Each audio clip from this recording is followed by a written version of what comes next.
Undeterred by unfavorable working conditions endemic in the country, Nigerian workers trooped out en masse to observe the 2023 edition of Workers' Day, otherwise known as May Day. The civil servants who donned colorful outfits and occasionally wore half-hearted smiles on their faces leveraged on the gathering to share ideas with their colleagues, unwind from the wear and tear of office life, while not forgetting to table their demands in front of government officials.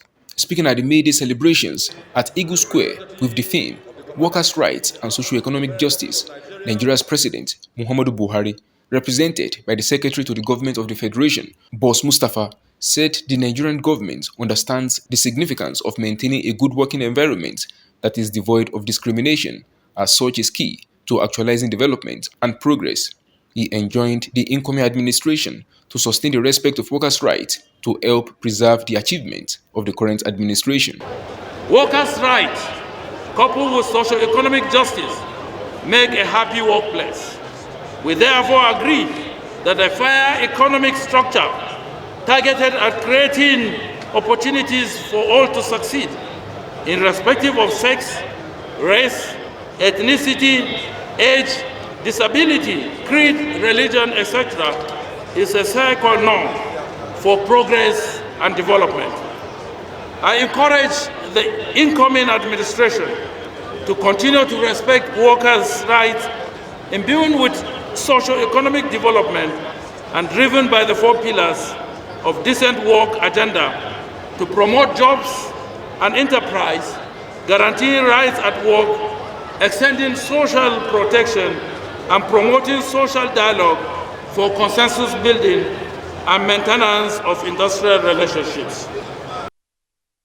While noting that the federal government recognizes the contribution of Nigerian workers to national development, the Minister of Labour and Employment, Chris Ngige, enumerated the achievements of the outgoing administration in the labour sector. The federal government of Nigeria recognizes the importance of Nigerian workers, and we are committed and have been committed since we came on board to creating the right environment for them to thrive in the past few years. In this respect, we are taking a number of measures, which is not limited to, but include the review and increase of national minimum wage in year 2019 from 18,000 naira a month to 30,000 naira a month. Not only was this done, there was the institutionalization of an automatic review of the minimum wage every 5 years in the Act, 2019 Act. We have, as a government, also provided better working conditions and the environment than we met when we came in. We have also invested in training and retraining, education, and human capacity development for Nigerian workers, especially those in the public sector. We have also encouraged, through NECA, the employers in the private sector to do the same. The president of the Nigeria Labour Congress, NLC, and Trade Union Congress, TUC, Joe Ajaero and Festus Osifo tabled the demands of Nigeria's labour movement while expressing disappointment with state governments who failed in their responsibility to pay workers' entitlements. We remind you that some state governments continue to refuse to comply with the provisions of the 2019 National Minimum Wage Act, while some others have pocketed deducted check-off dues belonging to the trade unions. Some private sector employers have begun to act in total disregard to our laws and at various rules of engagement governing industrial relations in our country. Flagrant disobedience of our laws is abhorrent. Thus, all employers that are not complying with the dictates of our excellent labor laws should be prepared for more robust engagement with organized labor. That's a signal to them. Recently, we engaged the government of Abia State and they signed the agreement.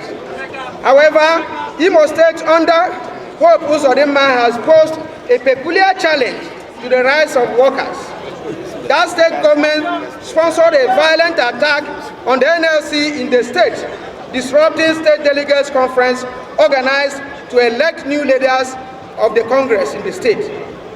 This was because the workers resisted attempt by the state government to impose institutes on them, which is believed will continue to collude with it to continue inflicting pains and reign of terror on public servants in the state. The CBN currency redesign effort, for example, was a good policy that was badly managed because it was not properly coordinated, especially with other structures of governance. So rather than achieve the expected results, it created deep dissonance in the system, which inflicted homogeneous suffering on the populace, destroying in the process the lives and livelihood of millions of Nigerians. The informal economy lost between 50% of its businesses, while productivity shrunk to about 41%, and the entire economy took hit, estimated in hundreds of billions of naira. It took our systemic intervention, comrades, to correct this aberration and save our nation. Freedom come by struggle. Freedom come by struggle. By struggle. Freedom come. The event also had Labour Party's presidential aspirant at the recently concluded 2023 elections, Peter Obi, in attendance, and his message about socio-economic justice was clear. The topic of today is socio-economic justice. Yes. When we talk about that, we talk about justice for all. All we want is a country where we will build a country where Nigerians will be proud to say that they are Nigerians. A country where people will not be struggling to go out. A country where all of us workers will say they are working and they are happy.